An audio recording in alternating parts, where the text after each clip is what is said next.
কথাটা বুঝতে পেরেছি? পেটে ওষুধ আছে, ওষুধটি বার করতে হবে। ওই ওষুধটি না বার করলে পেটের ব্যথা জীবনও ভালো হবে না। কোনো ডাক্তারও ঠিক করতে পারবে না। ঠিক আছে? ওষুধটা তো বার করা হবে। আজকে তো আমি পাটা কি খাল এসছে গো। পাটা উল্টো দিকে ছড়িয়ে দে। এখন তো তোকে ডাকিনি, যখন ডাকবো তখন ঘুরাবে। ওদের ইমেল দাও না। খাল এসছে।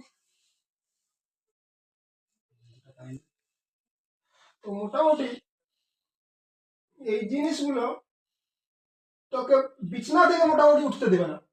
না উঠতে দেয়নি তো। একজনের কাজ নেই, এর পিছনে 2 থেকে 3 জন আছে।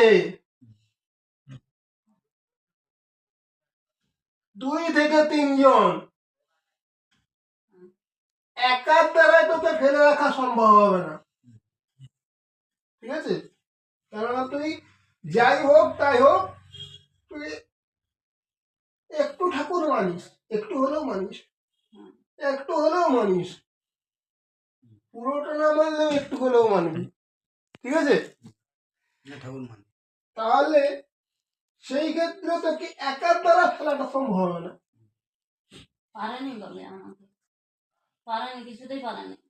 একা তো হয় না, তোর উপরে প্রেতের অ্যাটাক করা আছে। এবার আমি যে প্রশ্নগুলো করব, এরপরে ভিডিওটা তুলিস না। এখানেই শেষ করে দিচ্ছি। হ্যাঁ।